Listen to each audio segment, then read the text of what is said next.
All right. So welcome to the final academic lecture series of the 2021-2022 school year. We're glad you've joined us, and we're also excited this is our first one in a physical space in 2.5 years, and hopefully the first of many. And we're also glad that you're joining us on Zoom. So it is my privilege to introduce our final speaker for the year.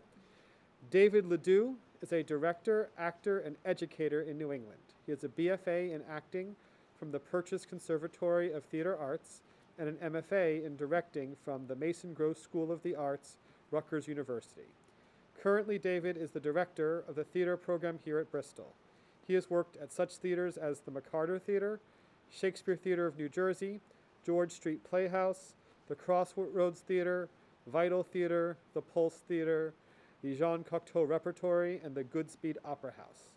In addition, he has narrated numerous audiobooks, including Freedom by Jonathan Franzen, Water for Elephants by Sarah Gruen, and 20th Century Ghosts by Joe Hill, for which he won an Audio Award.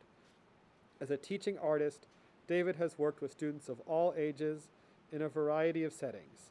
He has taught at the college level, at theaters, and for in-school residencies using theater as a tool to supplement a wide array of curricula. He joins us today to present a study on suffering, the ego, and how drama can be a tool for liberation in the classroom and beyond. Thank you very much, and please welcome David Ledoux.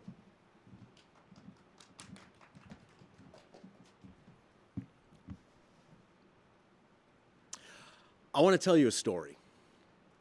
And I want to try and work out a way with you all to pull some threads together from my life and my work. I want to try to take you along with me on a journey.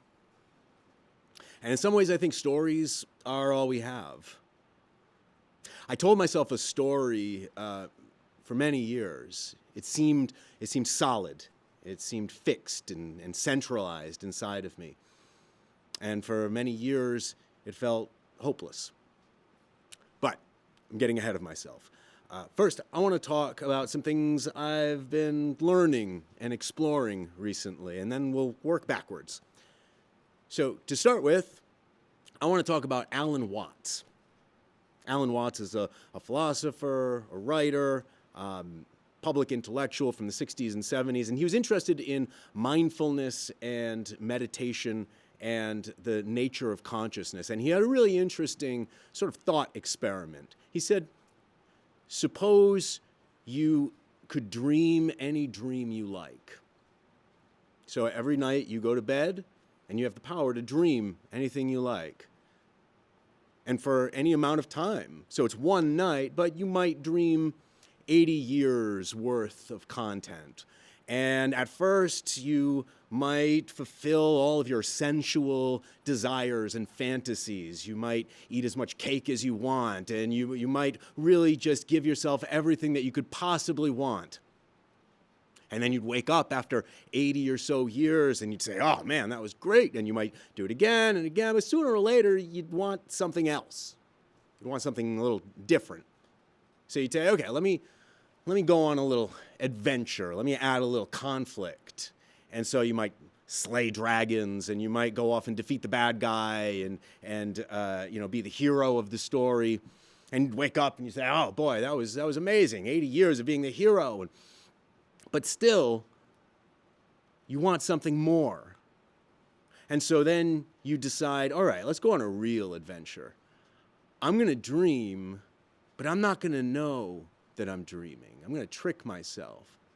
And so then you go to bed, you dream, and you create some sort of world. You become sort of the god of your own world, but you don't know you're dreaming.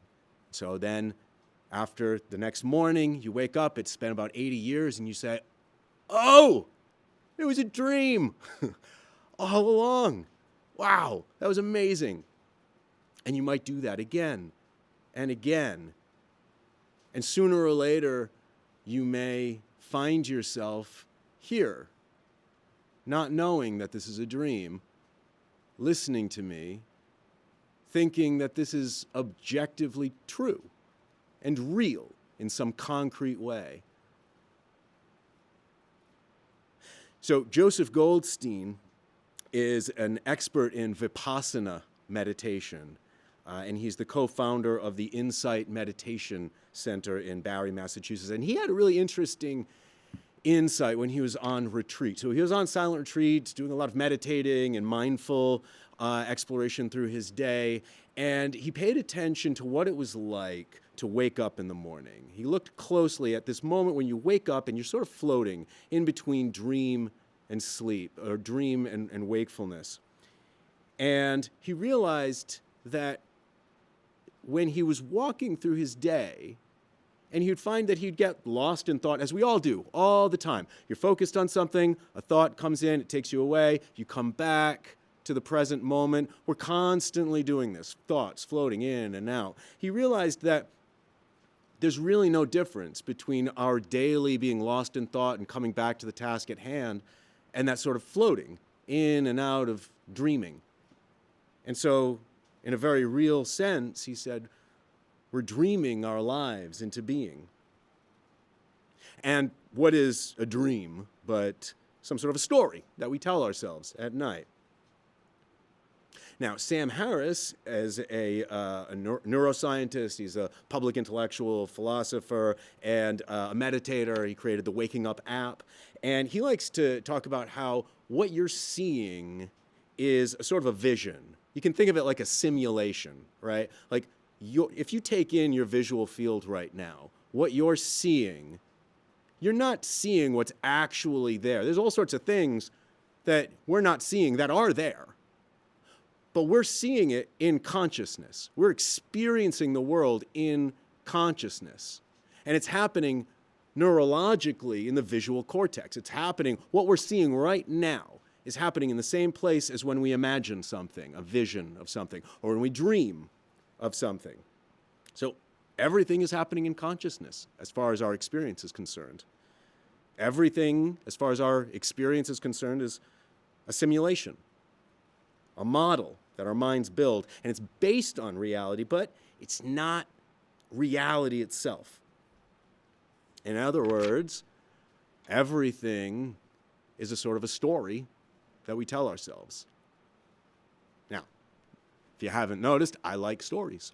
I particularly like stories told from a first-person perspective, and that's what drama is based on. Now, what does this all have to do with theater, you might be asking? Why is this drama guy talking about meditation and philosophy and blah, blah, blah, blah? Well, like I said, these are some concepts that I've been experimenting with lately, and I think there are some interesting connections here between my work as a theater artist and this sort of terrain. So I want to try and pull some threads together, and I'm hoping we can do that together. So let's investigate, first off, what it means to explore the world and learn from a first-person point of view. What is experience like from the point of view of experience? So to start with, I want you to just direct your attention to your hand. Just direct your attention right now to your hand. What's that like? Now, you know all sorts of things about your hand from a third-person point of view, right? You may know what it looks like. There are calluses on it. You know that there's skin. You know there's bones, cartilage. You might know about opposable digits. You might know about evolution. So you're looking at this object out there in the world, and you're creating concepts. You're aware of concepts and creating a sort of a story about your hand. But what is the experience of your hand itself before you tell the story, before you create the concepts around it? So just feel the sensations in your hand. Just take in the raw data, just the raw data of your hand. You might feel a sort of a cloud of sensation. And if you pay attention, you probably don't feel the exact shape of your hand. It's this sort of cloud of sensation, tingling, heat, cold, pressure. But the experience of it happens before you name it, before the concept of it. So the closer you look to objective, raw, just perception and consciousness, some really interesting things can start to emerge. Now, according to the Buddhists, there are only 6 things. Buddhist philosophy, they say that there's only 6 things that are ever really happening in our experience. There are our 5 senses, and then there's thinking. And the Buddha gave a teaching where he said, in seeing, there's only seeing. In hearing, there's only hearing. And in feeling, there's only feeling. Thinking, there's only thinking. Smelling, there's only smelling. Tasting, there's only tasting. So you experience the feeling in your hand. That, the feeling in and of itself is all there is in that experience. But doesn't it seem like there's more? It seems like there's more.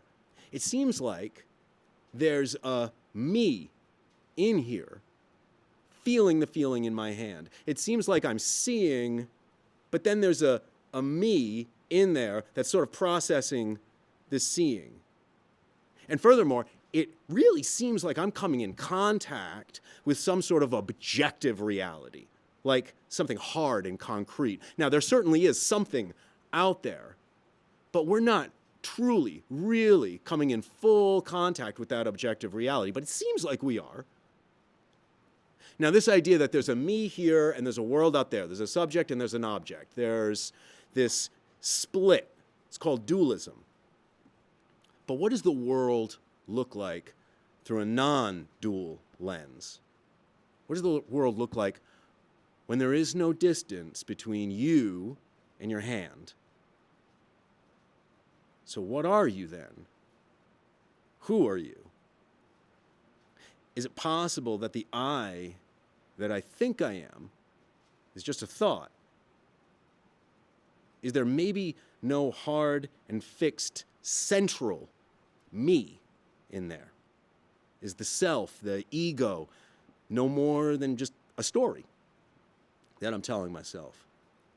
Are we all just essentially just the protagonist of the story of our lives? And so, again, I told my story, I told myself a story about myself for many years, and it seemed solid, it seemed fixed, it seemed centralized inside of me. And for many years, I felt hopeless. So when I was a kid, I was scared of everything. I was scared of everything. I was scared of the wind. I was scared of nuclear war. I was scared of Halley's Comet, for those of you from the 80s. It came by in 85 or 86, and I was just terrified that the world was going to explode. It was going to hit the world and explode. I was scared of everything. And this lasted for many years into my schooling, and in some ways it lasted into my adulthood. Now, most of all, I was afraid of other people. That was probably the thing I was afraid of most. I was afraid of other people's judgments, of other people's opinions.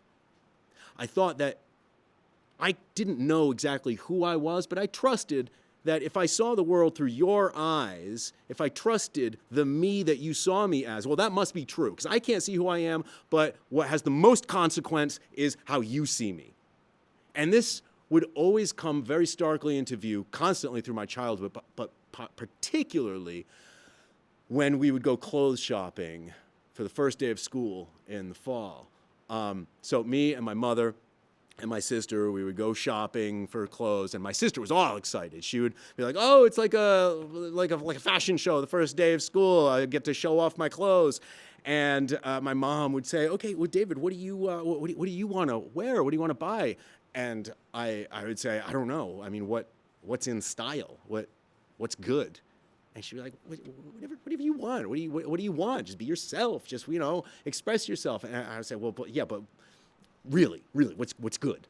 What's good? What's in style? What are people going to like? I don't know. Just wear whatever you like.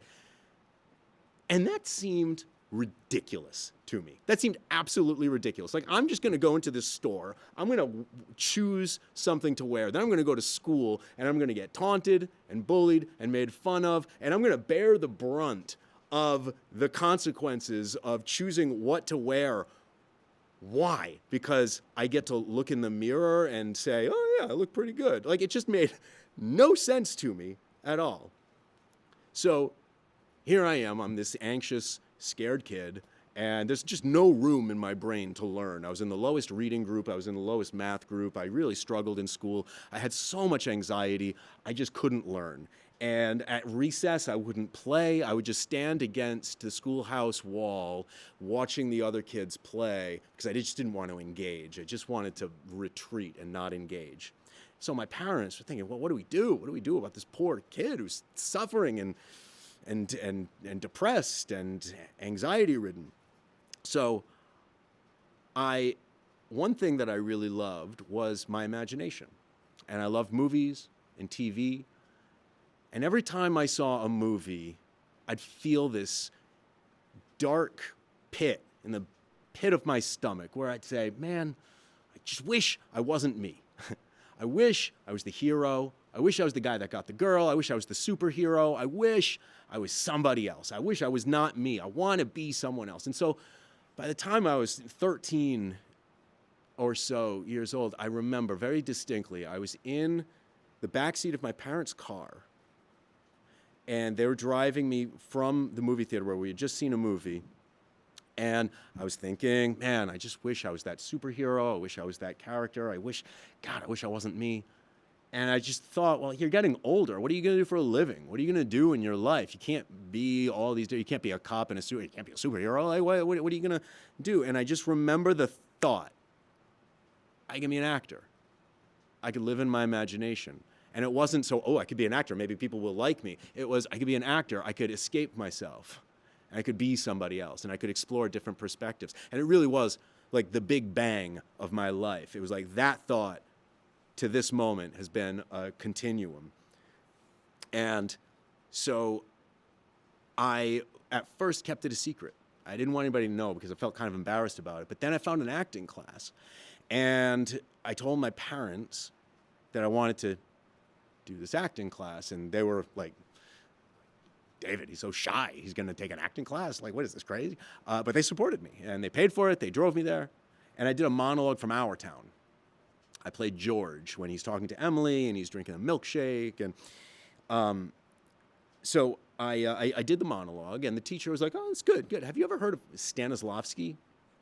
And I said, no. And he said, well, he's this Russian theater artist from the 19th century. He's in the late 1800s, early 1900s, and he was really interested in how actors work, right? Like, before Stanislavsky, it was just like sort of an accident. You talked good, you had a good voice, you moved good, you had stage charm, or you didn't.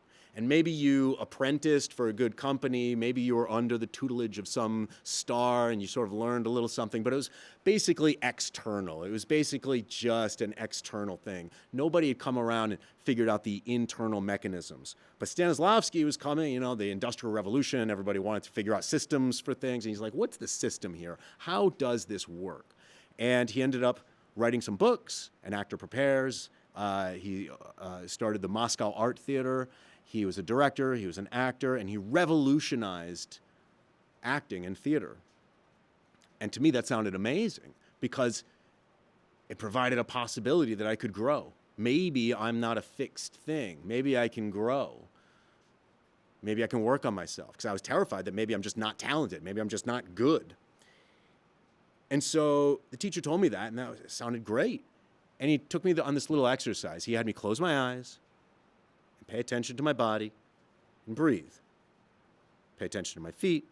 And we did a body scan. Just relax your feet, relax your legs. Took me through my whole body. And he had me picture that milkshake. I could see it in my mind's eye.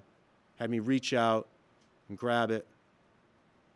And it was really interesting because he took me through step by step by step. And I didn't feel it. I didn't see it. But I felt it. And I saw it. You know what I mean? Like, I didn't hallucinate.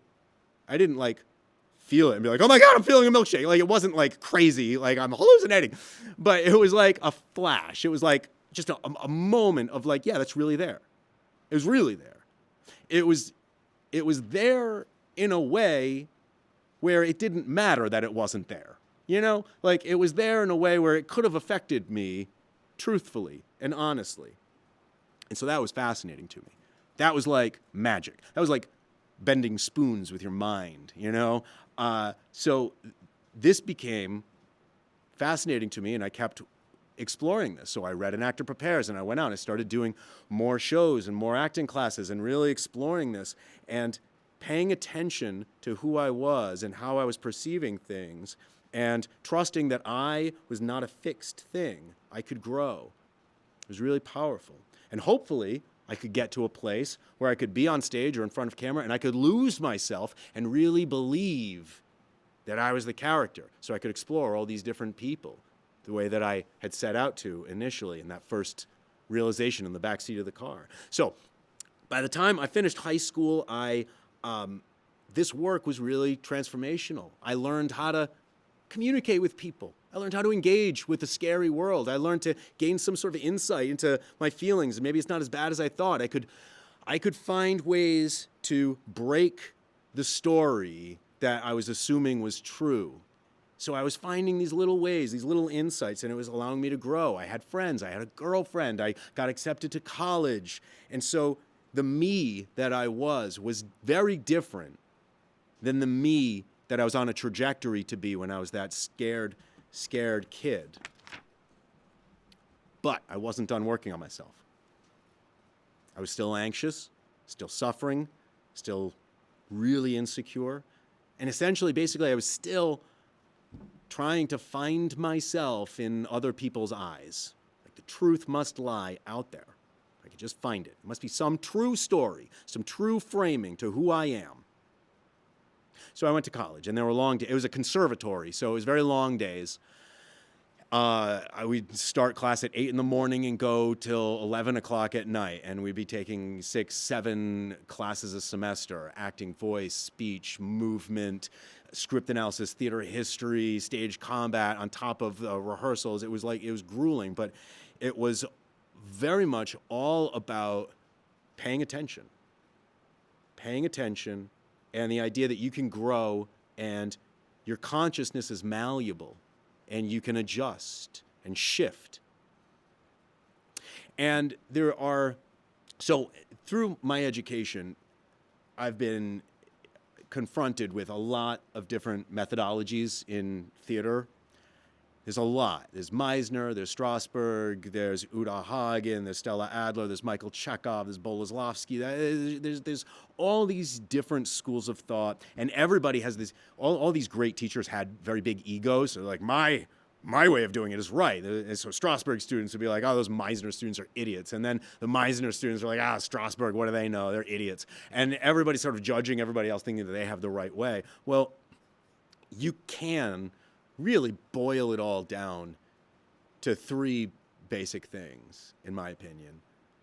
It's like chess. You know, chess, you have all these pieces. There's not too many pieces, and they all have different moves. And you can learn the rules of chess pretty quickly, but it takes a lifetime to master. It's simple, but it's not easy. Acting is the same way. There's 3 basic things. It takes a lifetime to master. It's simple, but it's not easy. So the 3 pillars, I'll just talk about them real quick because they're sort of key in what I'm trying to talk about.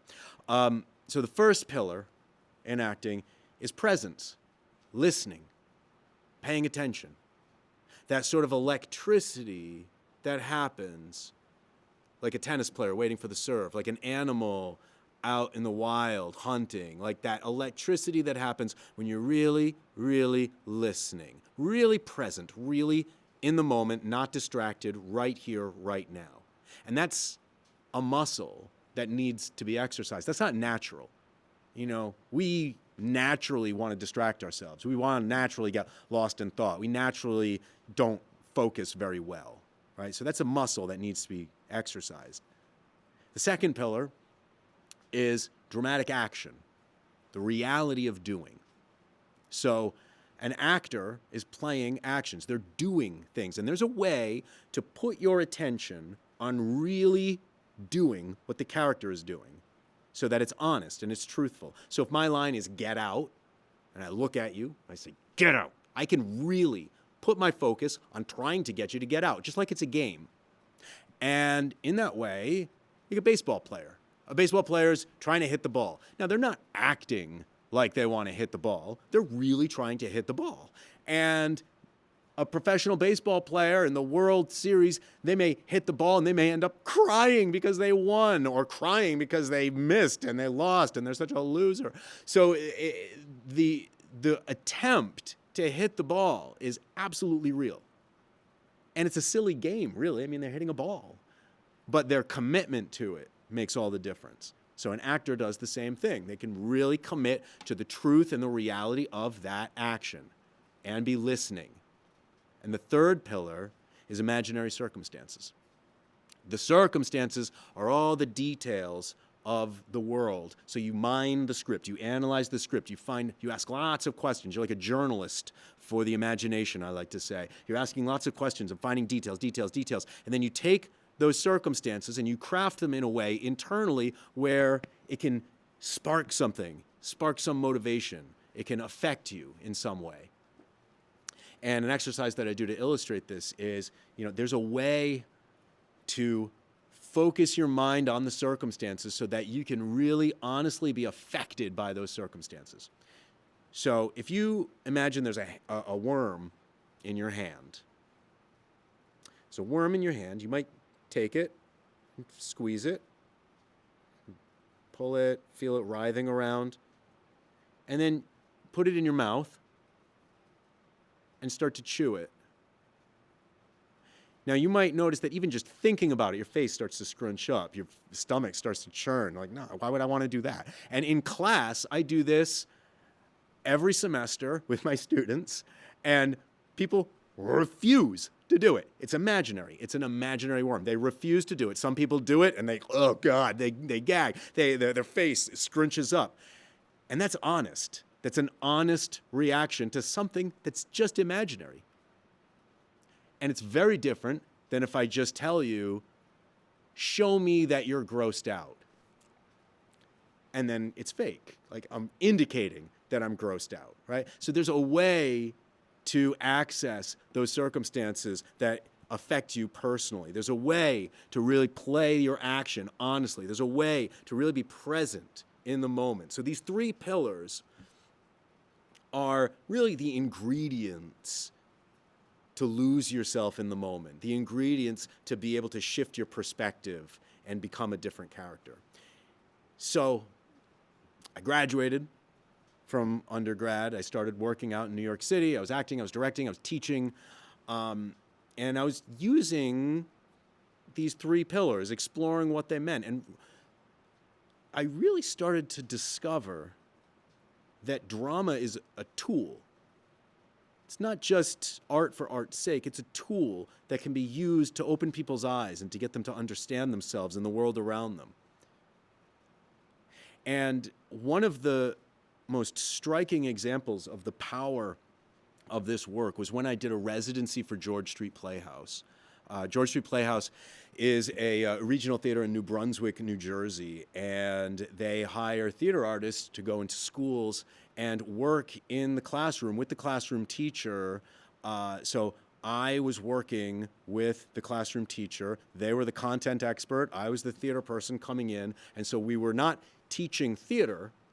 We were teaching their content through the lens of theater. And so I went into this fourth grade class, and it was a class with special needs. It was a very challenging school district, and it was a class where the weight of the world was on this teacher's shoulders. These students were not performing well in their standardized tests. The school wasn't performing well, and they had a standardized test coming up, and it was on a unit for the American Revolution, the birth of the country. So this theater guy is going to come in. He's going to play some games. Then I'm going to have to do the hard work of catching everybody up to do the real work of teaching. So, and God bless her, like, was really, really, she cared about those students and was doing her best.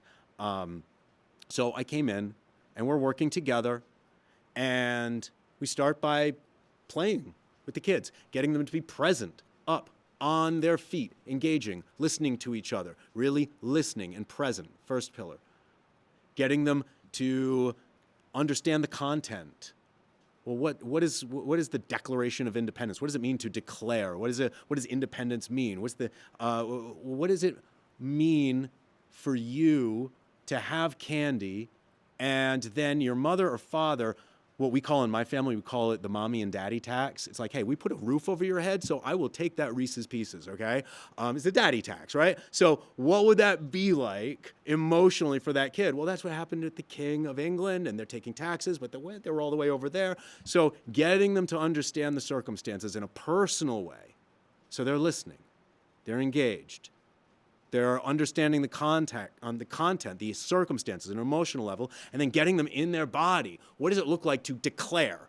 Declaration of Independence. What does independence feel like? Finding gestures, finding actions, embodying it in their body. And so it was a 10-week residency, 1 hour a week for 10 weeks. And we created little theatrical content exploring that issue. So I came back to the school, and I had another residency in another class. And the teacher saw me, and she was like, "Oh, David, come here." And she had a stack of tests on her desk. And she showed me, she opened it up, and there were like red X's, answers not filled in. But then she got to the page of the American Revolution questions. Every question was right. Next test, same thing. Every student in the class got every answer right, except for 2 students. Each of those students got 1 question wrong each. And I don't talk about that story to like brag about myself. I tell that story because it's not what I was doing. It's just the power of the work, the power of paying attention, the power of learning from a first-person perspective, the power of embodying the content of what you're learning. So these 3 pillars, as I call them, are really the ingredients to shift your perspective to the experience of another. And it can be really profound. Now, through the years, my anxiety would get a little bit more manageable from these insights. As an adult, I learned to deal with the world a little bit more. As a professional, and I was teaching students, and I was directing them, I was in charge. The understanding that my work provided definitely helped, right? This work was really transformative for me, and I was seeing it transform students and help them. But the depression and suffering were still sometimes unbearable for me, even as an adult. I was still anxious, still insecurity. I was still trying to find myself in other people's eyes.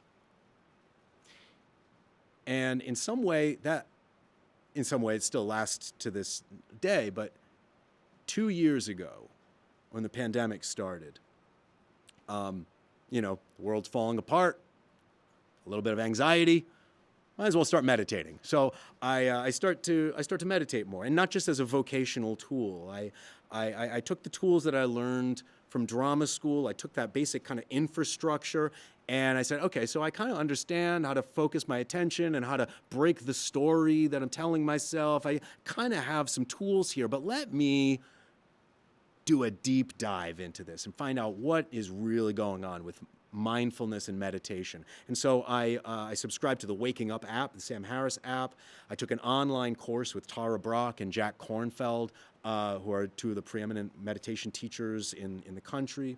And I started to gain an even deeper insight into, well, what's going on? What are the things that I hold on to? What are the stories that I tell myself? And how does this connect to the work that I'm doing here as a theater artist and as an educator? And there's a really, really small moment that is seemingly trivial, but I think about it all the time. It was a Saturday morning, and I went to the grocery store, And I was in a generally bad mood, just generally anxious, not sure why, just sort of like thoughts in the background making me feel anxious. And I was coming up the steps to my house. I had my favorite yogurt on the top of the bag. And I'm opening the door and the yogurt falls. And I felt a surge of just rage, anger, and I just felt the energy go through my body. And now, normally, it's the kind of rage where I would have got on the hamster wheel of like reacting and responding and like thinking things. You know, you get into a fight about the cap on the toothpaste, and it's not really about that. It's about the things that happened, you know, for the past year. So in that moment, the yogurt falls, I feel the rage. Normally, I would have like just been in a bad mood all day. Well, something annoying happened, and I'm annoyed. That's what it is, you know? Like, I'm having a bad day because bad stuff is happening and it's going into me and is making me feel bad. Normally, that's what would have happened. But yogurt falls, anxiety or rage, feel it as energy in my body. And the thought just comes into my head, there's no problem to solve. And there's no me in there that thought that thought. It just came. And the energy surged through my body, left. There's no problem to solve. I have to clean up the yogurt, but that's not why I was angry. I was angry because I felt like a klutz, because I felt like an idiot, because I wasn't paying attention, because it was my favorite yogurt, and I always do this kind of thing. I'm so story. But paying attention broke that story. So that showed me that there's something there. There's a there. There's something small but significant. So last fall, I decided to go on my first silent retreat. It was 6 days, no talking, no cell phones. We had to lock our cell phones away. No books, can't bring any books. No journals, no writing, no talking. And I would even not talk inside my own head, you know, like sometimes I talk to myself a lot. But I wouldn't even do that. It was just paying attention. You would meditate sitting, meditate walking, walk to eat mindfully, nothing but mindful paying attention. And it's really interesting what happens when you just quiet the noise. The old patterns start to reveal themselves. The story that I told myself as a child started to reveal itself in very interesting ways. Now, you're not talking to anybody, and it was COVID, so we're all wearing masks, so you can't see anybody, and you're not supposed to make eye contact, so you're just sort of like looking down. But even walking down the hall, somebody would be coming, and I would think, oh, I should be over here. I should be over there. I'm too close to them. I'm walking too fast. I'm not walking slow. Oh, they don't like, I'm the one person here on retreat who's doing this wrong. Nobody likes me. I'm sure of it. Like the stories that emerged in my mind, it was hysterical. And so I would just be aware of it, let it go. Okay, be aware of it. And I was doing a walking meditation. You would just walk slowly, back and forth across the room, just paying attention. And I remember just feeling this anxiety. What is this anxiety about? And I realized that the anxiety was coming from the voices that I was casting, all the people in my life, in my history, that I was casting as the people who were saying, you're not doing it good enough, you're not doing it right, you're stupid, you're this, you're that, the judgment. And I noticed those voices, and I let go of them, and I realized, in this moment, I'm not doing anything wrong. In this moment, I'm not doing anything wrong. There is no problem. In this moment, I'm seeing what I'm seeing. I'm experiencing what I'm experiencing. There's no problem. And I let go. And I started to cry because it was such a release. And in some ways, I'd never seen quite through that story in such a profound way. There's a teacher that says your feelings are real. Your feelings are actually happening. They're real. But they're not true. And so what you are, you're real, but you're not as real as you think.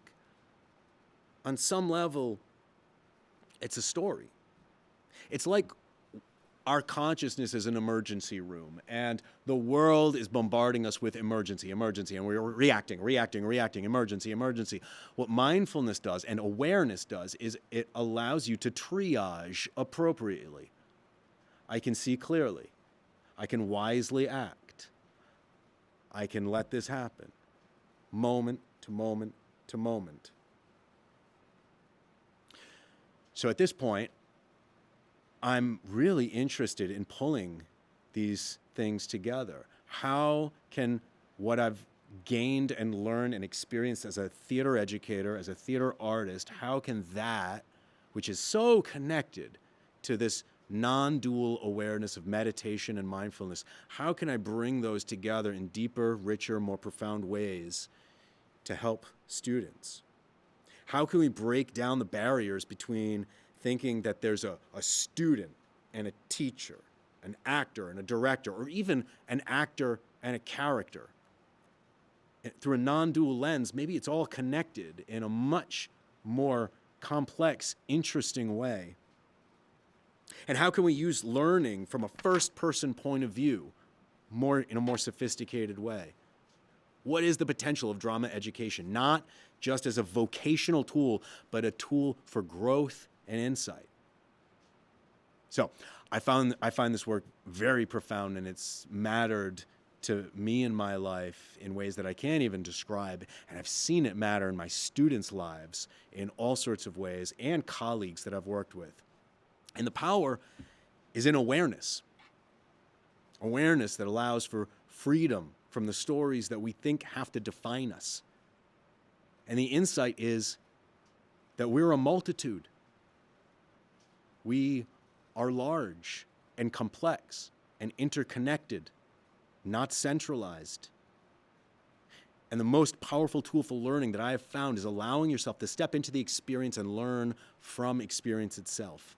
It got those fourth grade students to be able to learn from a first-person perspective. It's gotten doctors, lawyers, business owners, computer coders, event planners, fathers, mothers, prisoners, refugees, homeless people.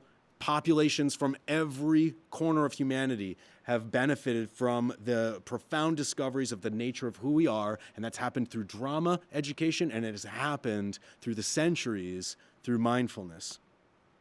And it empowered me to be able to change the story I was telling myself about who I was and what I was capable of.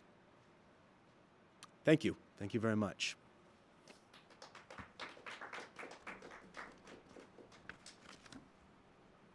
All right. Thank you so much, David. I know this is a little weird. I haven't From the voice from the computer. Yes, that was wonderful. So I am monitoring the chat. Will Duffy is there live. But of course, feel free to take questions from anybody in the audience. But I will say that I do have one here in the chat, and I would like to start with that one. It is from Maggie, just so I make sure that I give credit here. And she asked a question that I think is something that I think about as well.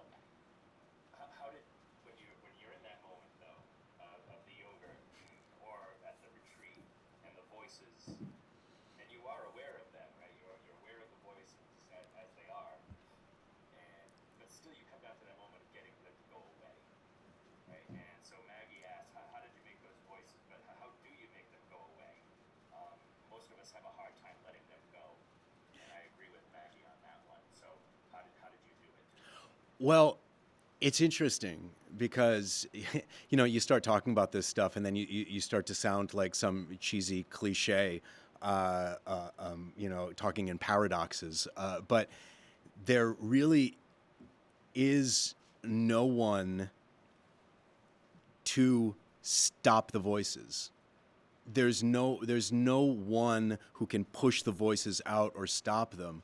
There's no one to let them go. There's just the awareness of seeing those voices clearly. So like that yogurt moment happened, and it's not that I pushed anything away, and it's honestly not even that I let it go. Like, I didn't do anything to let it go. It was just a seeing clearly. Like, there really was no problem to solve. Like, it just made complete sense to me. It was a clear seeing moment. Like, it already happened, and it was an accident. There's no problem to solve. So, and the same thing on the retreat, when I'm in that walking meditation and the voices are there, if I sort of argue with them, and I've spent hours talking to myself, trying to argue with the voices, they'll always win. Usually, not always. Sometimes I win. But usually, they'll win. There's always some smart way to trick yourself into believing that you suck. There's always some way to justify the story of your suffering. And so if you push those voices away, argue with them, engage with them, it's just a losing battle. Now, those voices may have something wise to teach you, there might be useful information in it. Maybe there is a problem that needs to be solved. But if you see clearly, then you can respond wisely. Like, I didn't get the job. They looked at me like I was kind of weird. I said that awkward thing. Oh, maybe I shouldn't say that kind of thing in job interviews anymore. That's useful information that you can grow from. That's wise action. But the suffering that comes with it isn't necessary. Now, unfortunately, you really can't do anything about the suffering. You're going to feel awkward, and you're going to feel bad, and you're going to feel like, why did I say that thing? And you're going to beat yourself up until you can see clearly. If you can see clearly that, okay, I extracted the meaning from that. I am setting myself on a course to get better. I don't need to suffer anymore. I don't need that. So that's in the best moments, in the most clear-sighted moments, that's what I experience. That's a very hard practice, though. It's the end of the semester for me. I'm getting ready for this lecture. I got Our Town coming up. I got classes. I got, it's hard to remind yourself, yes, let's act wisely. And it's like, no, I feel the stress, and you get lost in thought, of course. But those little glimpses, give me hope that there's a path to let go of that suffering, let go of those voices more and more and more. But it's not through a me in here pushing them away or forcing myself to let go. It's in just awareness. See clearly. See it clearly. Keep seeing it clearly.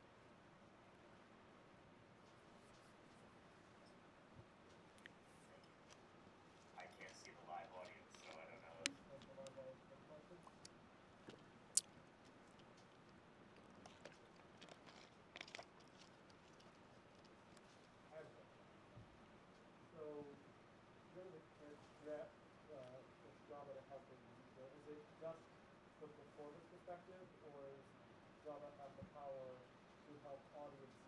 Mm.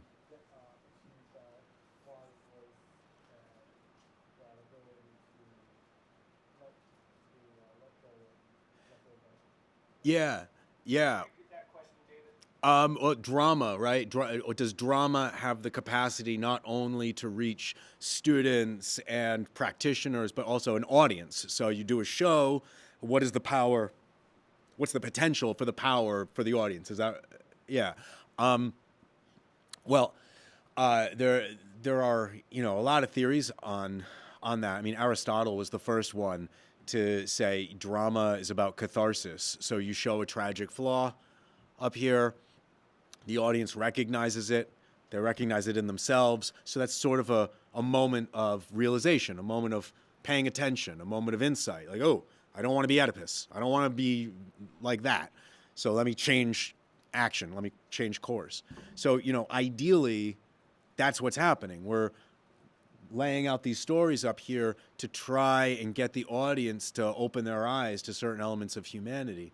There's also a theater practitioner named Antonin Artaud who was a theater of he came up with the theater of cruelty, and not cruelty like we need to be mean to the audience, but cruelty in the sense that he wants to really open your eyes to the nature of being.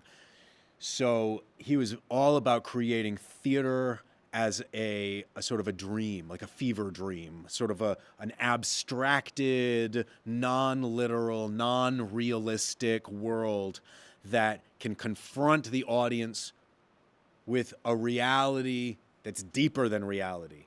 So a reality that's like a dream, a reality that's like, we're just gonna like give you experience. So he would like bombard the senses, you know, he'd have like strobe lights and intense situations happening. He would have crazy scenic effects and like there was a play where he had like raining spiders and disembodied voices and all of this was to like just knock you off balance. He was to almost like using theater as a hallucinogenic, to get you to see that there's a deeper way of engaging with the world. And then there's Bertolt Brecht, who is more intellectual. And he said, well, theater is about really noticing the social and political implications of the stories that we have up here. So we're going to kind of reveal the artifice. We're going to strip away all of the stuff that tries to get you to get lost and hypnotized in the world up here. We're going to show the lights. We're going to show the actors changing costumes. We're going to show the ropes. We're going to show all the seams so that the audience is constantly aware that it's fake. It's fake. It's fake. So that they can go, okay, so I'm not just feeling, I'm just not like being hypnotized and going along for the ride. I'm like being woken up, continually woken up and reminded, oh, this is fake. Let me think about what's going on here. Oh, right, this is fake. Why are they doing this? So those are just three examples of practitioners who were using that relationship to the audience to try and awaken them in some way. We have time for one more quick question, and being mindful of the 4 p.m. and I think it actually does bridge over quite interestingly. It's from Diane Manson, and it's interesting because there's some humor here with her husband dropped the yogurt. She would be thinking, blaming the husband for dropping the yogurt. And so much of your focus, I think, rightfully so when you think about this topic, it's about shutting the voices off as they apply to you internally. And so similar to that concept of what you just talked about with drama in the audience, is there something else here when we confront others, like in the Compassion Week last week, Dr. Theo Gilbert talked about how we have to practice that muscle of compassion. Are these similar processes to stopping the voices that might come into our heads when we are judging others? And Diane, I hope I got that right. I hope I summed that up. Yeah, there's a meditation practice called metta, meaning it's from the Pali word meaning loving kindness. And in metta, you wish happiness and well-being. You start with somebody easy for you, somebody you don't have a complicated relationship with, and you wish them well. And you really just focus your meditation on, I wish you well, I wish you well. And then you go to a neutral person, and that person maybe you have some difficulty with. And then more people, like the people in your community and the people in your country, all beings, and it keeps extending out. And that idea of metta, loving kindness and compassion, it's a muscle. It's an awareness that needs to be cultivated because, like focus, like concentration, it's not necessarily natural. Like we're not naturally focused and concentrated beings, and we're naturally, when we get lost in thought and when we're reactive, our worst side comes out. When the ego takes over, we start to lash out and do things that are maybe not wise or kind. And yet, we all have an interest to make everyone happy. all of the suffering of the world happens because people are miserable. If people are miserable and they're just fighting to be happy in ways that are not ultimately going to make them happy, they think they're going to make them happy, but they're not. It's all ego-based stuff. Like, oh, if I get that thing, it's going to make me happy. If I get that, well, I got to beat that person. It's an illusion. And it's not easy to see through all the time. But if you make a practice of seeing through that illusion, bringing yourself back to may you be happy. I do this in traffic all the time. Like I'll have feelings of rage and like, how dare you cut me off?